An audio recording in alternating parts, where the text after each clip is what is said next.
আমাদের একটি সাইটে প্রায় 10 বছর যাবত আলহামদুলিল্লাহ মোটরটি চলতে আছে, কিন্তু মোটর দিয়ে ইদানিং পানি কম উঠে। ওনাদের পানিতে এখন ডাবল সময় নিচ্ছে।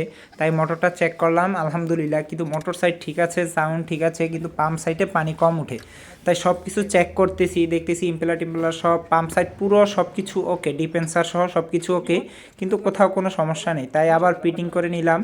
হ্যাঁ, ফিটিং করে নেওয়ার পরে দেখতেছি এই যে আলহামদুলিল্লাহ সুন্দর করে আমাদের মেন টেকনিশিয়ান ভাই, আমার প্রিয় ভাই, উনি টেকনিশিয়ান ভাই, উনি মোটরটা সেট আপ করে নিচ্ছে।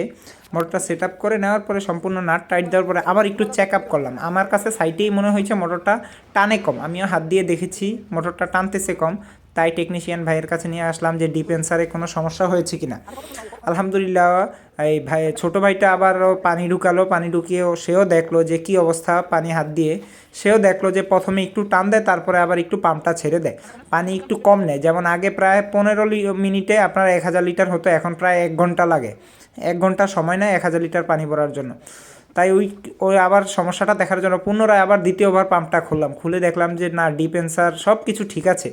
তাই আবার সেট আপ করে নিলাম। সেট আপ করে নেওয়ার পর একটাই সমস্যা পেলাম, ওয়াটার সিলটা চেঞ্জ করে দিলাম আলহামদুলিল্লাহ। তারপর আবার সেই প্রথমবারের মতো আবারও চেক করব, চেক করে দেখব। না, আলহামদুলিল্লাহ দেখতে পাচ্ছি এখন পানি দেওয়ার সাথে সাথে খুব সুন্দর টানতেছে। আলহামদুলিল্লাহ সাইটে লাগানোর পরেও খুব সুন্দর হয়েছে।